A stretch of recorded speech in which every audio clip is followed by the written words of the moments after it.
Yo, what's up? Welcome, everybody. This is Big Nard. Right now, we're doing Art of War Nuggets and the book reading by Sun Tzu. And for those who just joined, we're reading from the Art of War, Sun Tzu. Oh, now it's clear, but sometimes it don't show up clear on the stream, so I'm just showing the book here. But it's Art of War by Sun Tzu, and it's by Thomas Cleary, Shambhala Dragon Edition. If you have this book, pull it out and read with us. Join us.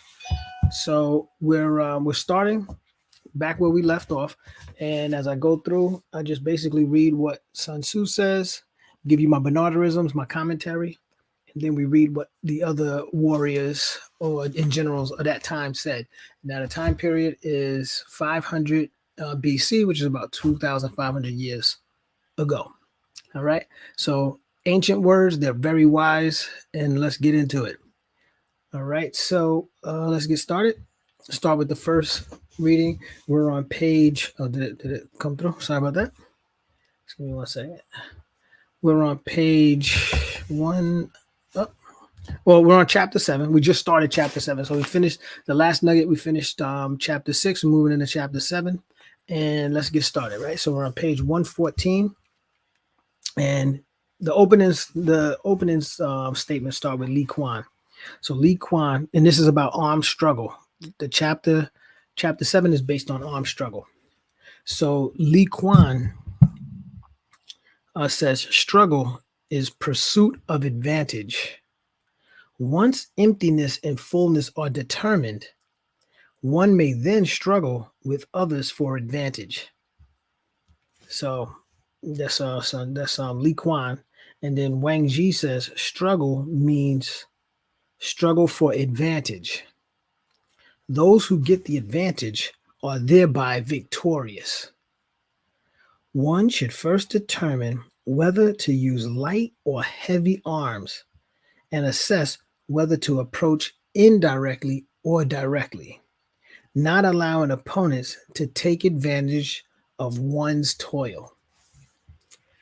All right, so now we're going to get to the reading, but that was just the opening statements read by some of the generals of that time. All right, so Master Sun starts with, the ordinary rule for use of military force is for the military command to receive the orders from the civilian authorities, then to gather and mass the troops, quartering them together. Nothing is harder than armed struggle. All right, yeah, I agree that, man, definitely. Man. So my commentary on that is, I just basically agree with it. Yeah, nothing's harder than armed struggle, and we know that the military order comes from the civilian authorities, and that's pretty much it. So that one is straightforward. So then Zhang Yu, his commentary on it is, to fight with people face to face over advantages is the hardest thing in the world. Yeah, this is no joke. So now, so Master Sun Tzu says, the difficulty of armed struggle is to make long distances near and make problems into advantages. Yeah, this is good, man. To make long distances near and make problems into advantages. Yeah, that's the difficulty right there. You gotta turn bad situations into an advantage, and the thing is, this happens on both sides, right? So that's why in the other statement earlier, he said, take advantage of one's toil, because through all of this, if you got two good teams, it's a battle to see who messes up first, and whoever messes up, the other ones are going to be cunning enough to take advantage of that mistake. So one mistake basically could win or lose the war. And that's pretty much it. And then the key thing here is you got to make problems into advantages. And that's one example. So, and I did upload the I did upload some of the Call of Duty streams, and I'm gonna start pulling some of those situations out in the game that actually correlates to what's being said here. Because like more and more, these strategies are actually being deployed when we're playing Call of Duty. So these things are very helpful. All right, so Cacao, it says, while giving the appearance of being far away, you step up your pace and get there before the opponent. Now, always arriving early is an advantage. And then Dumu says, fool opponents into taking it easy, then make haste. Yes, and this is all about getting to the battleground first. And there's a video I was just watching, Call of Duty video, where the guy was making a point of when the gas gets slow, always head to the direction that the gas is going to move in quickly before the other enemy does. And it actually makes sense, because if you're on the other side of the gas and the gas is moving toward you, it forces everybody to come into your direction. So, and there was a good example in play. So, that was perfect. But the thing is, make haste is get there first, so you can actually take advantage of the lay of the land, and that constitutes for everything. All right. So the next one is Master Sun says, therefore, you make their route a long one, luring them on in hopes of gain. When you set out after others and arrive before them, you know the strategy of making the distant near. Wow. So making far near means you're going to just get there before them. And that goes back to being first matters significantly in battle. Because again, you get to pick, you choose the terrain.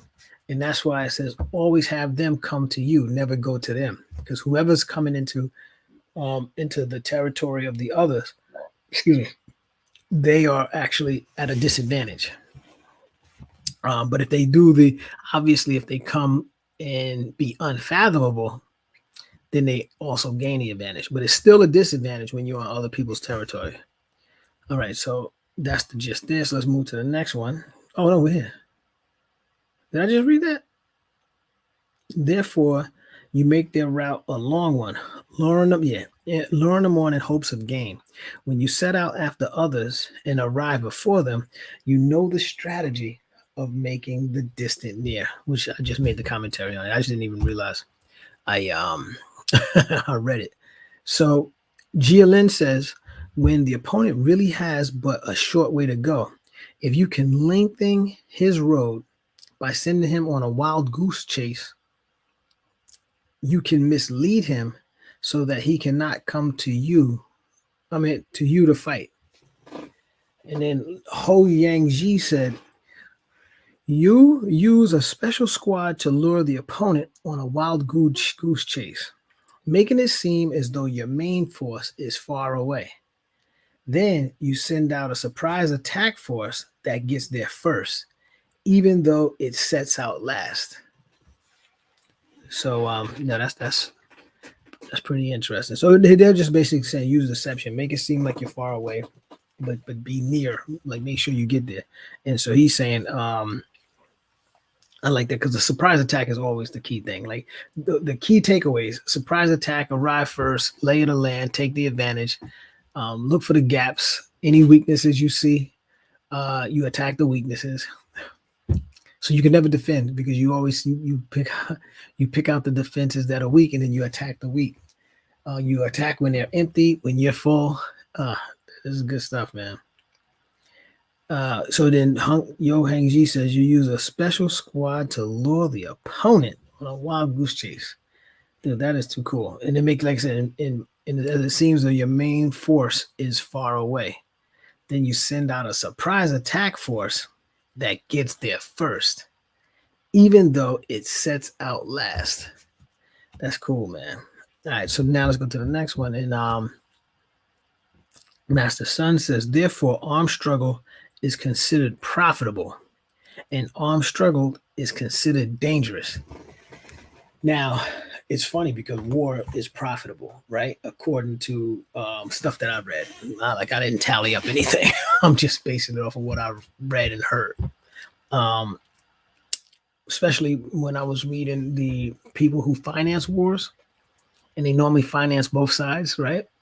So you finance both sides knowing one's gonna lose, and then the other one you get all of the money from them, and the other ones are left paying you back, or you promise the other ones that you get the money. So it's like a win-win. And then plus most of the banking is the fiat system, right? So they make the money on what is it? Um, they're printing money that don't exist anyway, right? So you actually have no money. You lend money that you don't have to two sides. The sides fight, one destroys the other, and then they owe you all the money back. And then they tell you, all of the loot and everything they get. So you just make a ton of money on money that didn't even exist. So uh, that's interesting. So Cacao says, for the skilled, it is profitable. For the unskilled, it is dangerous. And that was the only comment that was made to that pattern. But mine is going more. I'm speaking more into the profitability of the finance side of the war. All right, and then so Master Sun, next one, it says to mobilize the whole army to struggle for advantage would take too long. Yet to struggle for advantage with a stripped down army results in a lack of equipment. So if you travel light, not stopping day or night, doubling your usual pace, struggling for an advantage 100 miles away, your military leaders will be captured. Strong soldiers will get there first, the weary later on. As a rule, 1 in 10 make it. Yeah, man. So basically, this is saying this is really to mobilize an army to struggle for advantage would take too long. Yet the struggle for advantage with a stripped down army. So, and then if you travel light, it's not stopping on a day, doubling your user pace, struggling for an advantage. 100 miles away, your military leaders will be captured. Strong soldiers will get there first, the weary later on, and as a rule, 1 in 10 make it. Basically, not worth it. That's what he's saying. Until then, my whole thing is it's not worth it. The toll that it takes to try to be far and get there before somebody else, to take advantage, to gain advantage. It's not the advantage that you gain, you lose it actually trying to get there, which is pretty deep, actually. Yeah, so you lose the advantage while trying to get the advantage. So you lost either way. So that's really not good. So now, Jia Lin says, when the road is long, the people are weary. If their strength has been used up in travel, then they are worn out while their opponents are fresh. And that goes back to one of the other chapters. So they are sure to be attacked. There it is, man. That says exactly, that keys up exactly what I was saying. Yeah, if it takes too long, they get weary. Strength is used up in just getting there. And they're worn out. And then while their opponents are fresh, because remember the other one is wear out the enemy while you remain fresh. And this comes full circle to this that section right there. So she's the only one. I'm assuming it's a she, but she's the only one that responded to that. Hopefully it's a she, but she's the only one that responded to that. The next one is Master Sun says, struggling for an advantage 50 miles away will thwart the forward leadership. And as a rule, only 50% of the soldiers make it. Struggle for an advantage 30 miles away, and 2 out of 3 will get there. So an army perishes if it has no equipment. It perishes if it has no food, and it perishes if it has no money. Yeah, man. So basically, he's saying, don't ever struggle for advantage. And in fact, that makes sense because remember, your goal is to have them come to you. Excuse me. Oh, that's pretty interesting. Whew. Yeah, so that's my take on that one. It's just make sure they come to you. It's not worth it. But I like how he gives references or somewhat metrics that you can gauge by. So Mei Yao Chin says these 3 things are necessary. You cannot fight to win with an equipped army. Okay. So the next one, we got Master Su saying, so if you do not know the plans of your competitors, you cannot make informed alliances. Yeah, if you do not know, if you do not know the plans of your competitors, you cannot make informed alliances. That's true because you don't even know who is going to connect with who. Which alliances are going to be for them and which alliances are going to be in your best benefit. If you don't know their plans, you don't know who to align with, right? In fact, your alignment could be the downfall of you. That's my take on it. So Cacao says you cannot make alliances unless you know the conditions, feelings, and plans of opponents. And Dumu says no. This means that you have to know competitors' plans before you can fight with them. If you do not know their strategy, you should certainly not do battle with them. And Chen Hao says both explanations make sense. Okay, so he must have read them and said, you know what, both of these guys make sense. So he had no comment. Basically, he should have commented. Master Sun, let's go to the next one. Master Sun says, unless you know the mountains and forests, the defiles and impasses, and the lay of the marshes and swamps, you cannot maneuver with an armed force unless you use local guides. You cannot get the advantage of the land. And I remember when we talk about terrain and the land. So definitely, if you don't know the terrain, it's going to cause a problem. That's the one thing we started doing with the battlefield, like the war zone. I'm sorry, with the war zone. So what we started doing was playing in different areas of the island, so we can start understanding the layouts. Because what happens is when that poison gas moves, there's no determination where it's going to go. So we have no clue where it's going to go. But what happens is it forces all of our formations to be formed into a certain pattern. If you understand the lay of the land, you're better able to gain the advantage. So whoever has better advantage of knowing the different parts of the board have a strong advantage. Like, so we know the main prison, the sceneries in Alcatraz. So we pretty much are proficient in the prison structure of Alcatraz in the game. Like, so we understand how to maneuver. We understand some tactical advantages and how to actually securely get those, acquire those advantages using deception and creative means. But other parts of the board, because we spend so much time there, other parts of the board we're not as familiar. So there's a lot of tactical advantages that we can't take advantage of because we don't even know them. And when things happen, and we're kind of reacting and adapting on the fly, and you're not at your best when you're trying to adapt and make adjustments in real time. So that's my take on that. So he says, unless you know the mountains and the forest, and he says a local guide. Unless you use a local guide, you cannot get an advantage of the land because you don't know it. You don't even know if you crossed it. Like, it could be something you've never been to Florida, don't know that there's alligators and you guys are swimming in those lakes and streams, man. You got a big problem.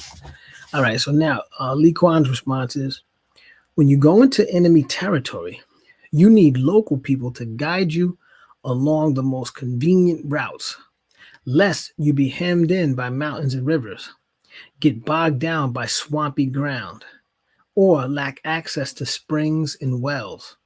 This is what I Ching means when it says, chasing deer without a guide only takes you into the bush. Yo, pretty good. Zhang Yu said, only when you know every detail of the lay of the land can you maneuver and contend. Yep, pretty much what we were saying. Maya Yochin says, local guides can be captured and recruited, but it is best to have developed professional scouts who need not be people of a specific area. Now that Maya Yochin makes a good point, because one of the things as I was reading that, the locals, you don't know if that could be a setup, right? So the locals could be part of the, if the other opponent knows your tactics, they can plant um, traps where your local guide leads you into a trap, right? Because it depends on which generals are the most cunning and which generals are the best. But that's a good example of a general that can actually, a situation where that weakness can be exploited to the advantage of the competitor or enemy. So that's pretty good. Now, we're on page 117. Master Sun says, so a military force is established by deception, mobilized by gain, and adapted by division and combination. Yeah, so in this statement, uh, a military force is because deception is the key component. You've got to take everybody off by surprise. You always want to attack them from their backs facing you. For the most part, like in a war, you want them to not even know you're coming, because soon as two skilled people see that they're coming, it's just going to be a 50-50 chance, and you need an actual gain on every step you can. Mobilized by gain, obviously, gain something to gain. It gives you fullness, and momentum, fullness and momentum. When they say mobilized by gain, like, so you move with a purpose, and then adapted by division and combination.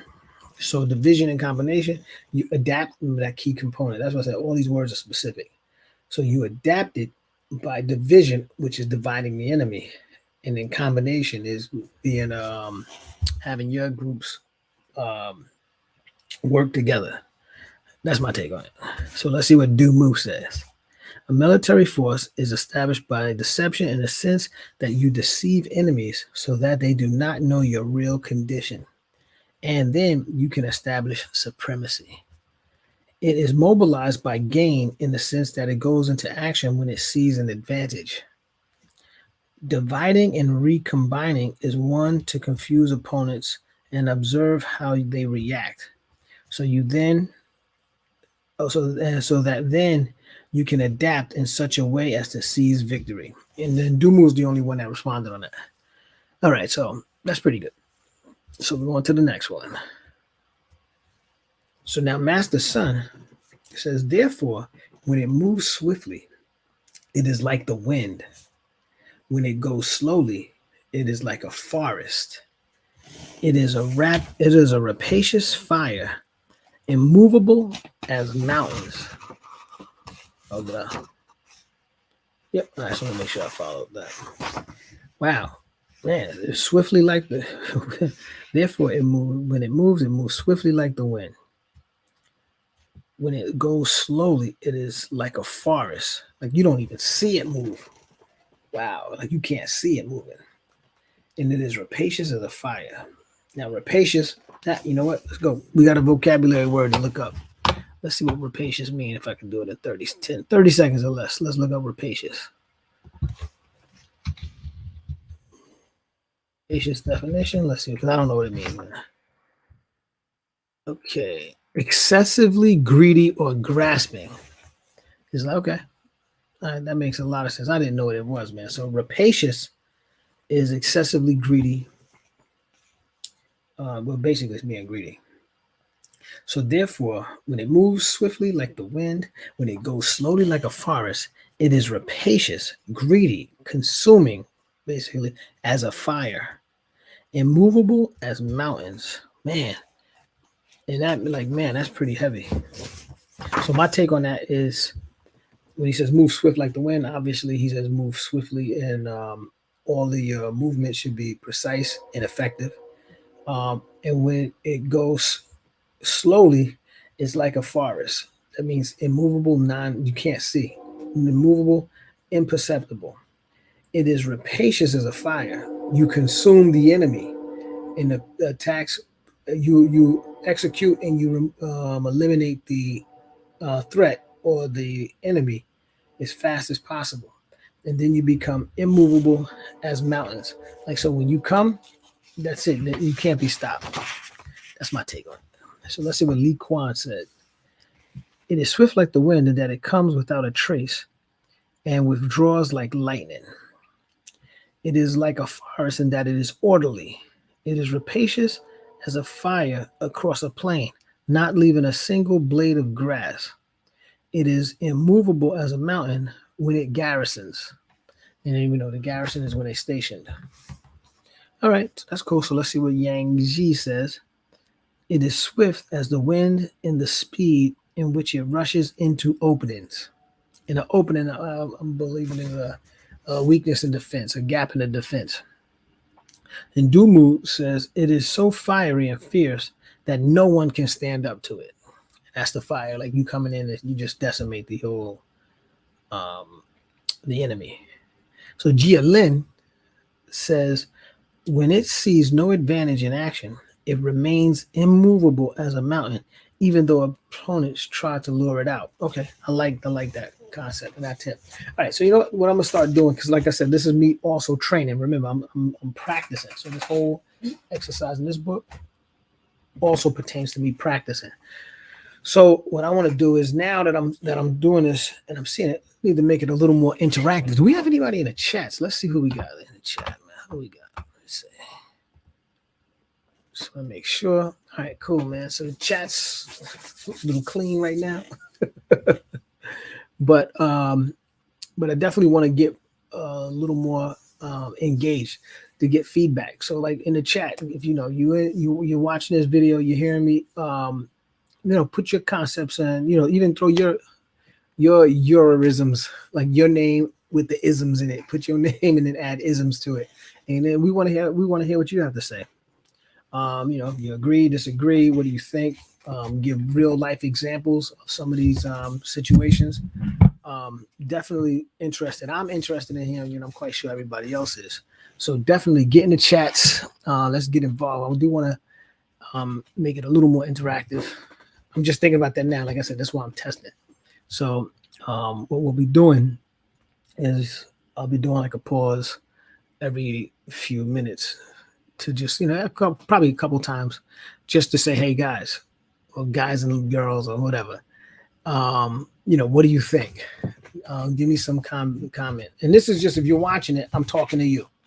So you're watching this, I'm talking to you, and I'm asking you pretty much directly a question, and would like for you to put it in the chat so we know what you think as well. So your feedback is incorporated into the community, into the force, to the army, to the battalion. So right now we're all members of the same battalion, and we're planning on being victorious in war, never losing a battle. So every time we read, we're never gonna we're gonna move swift. We're gonna be immovable as a mountain. We're gonna be rapacious as fire. But that's what I'm saying. So when we're reading this, I definitely want to be involved. So it's just not me reading it, right? So because this, I definitely wanted to be interactive. So going forward, I'll be more talking as well, asking questions, right? So looking for answers in the chat, and I will be checking them. So I'm definitely interested in looking for you. So I definitely appreciate it. All right, so let's move on to the next one. And what we'll do is we'll stop after page 118, and we'll pick up again next time. All right, so there we go. Let's go to the next one. Did I move out of it? What happened? So I guess we'll go to the next one. I'm gonna move it. There we go. Oh man, I forgot to move it a couple times.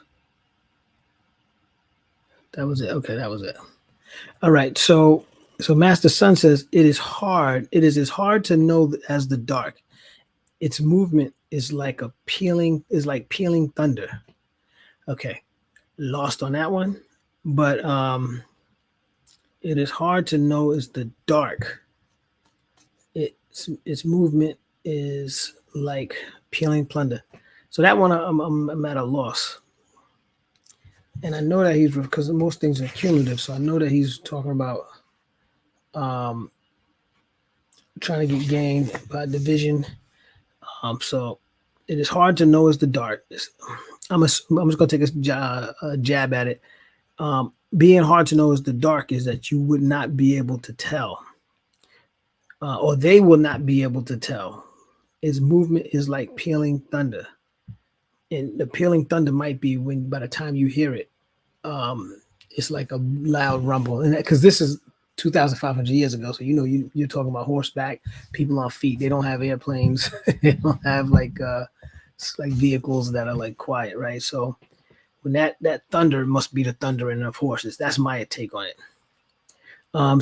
So Mayo Chin said, it's hard to know, as the dark means being unobtrusive and inscrutable. Moving like thunder means being so fast no one can get out of your way. Okay. And then Ho Yang Ji said, you conceal your strategy in order to be able to exert this much energy at all costs. You conceal your strategy in order to be able to exert this much energy at all costs. Yeah. So conceal your strategy. So when you come out with a force, which is probably when they're talking about like a pealing thunder. And I believe that just from a thing of even what I'm doing here, right? There's a thing of like, see how I'm practicing it. This is actually me practicing and testing before I actually do the reading, like the book reading, so the Godier book and all that other stuff. So what happens is I'm preparing for that. That's what this is. That's what this whole Art of War. It started out as me just testing, but then it turned into this Art of War Nuggets. But the Art of War Nuggets is the actual testing, and that when it says its movement is peeling like thunder, that's actually my strategy in doing this, right? So I do the music.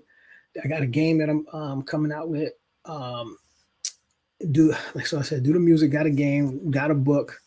We do the playlist, do the gaming because I like to play the games, and we do the gaming, and it's trying to interconnect them. And what happens is you want to have it so when you actually present it, it's a force that can't be stopped, right? It's like a rapacious fire.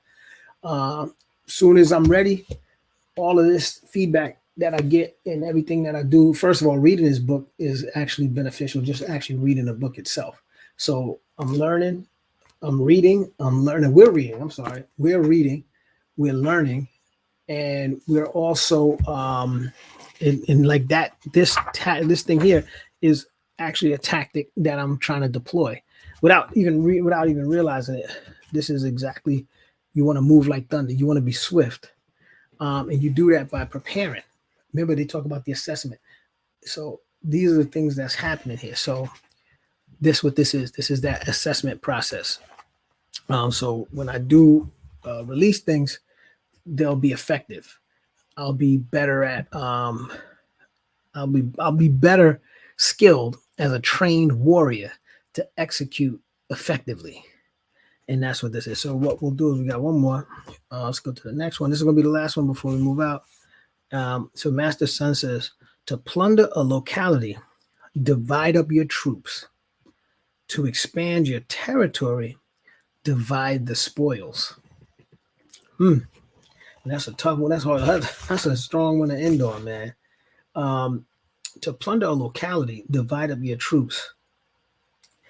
Yeah, that one I'm not familiar with, to be honest with you. So not familiar with that, but I'm still gonna take a jab at it.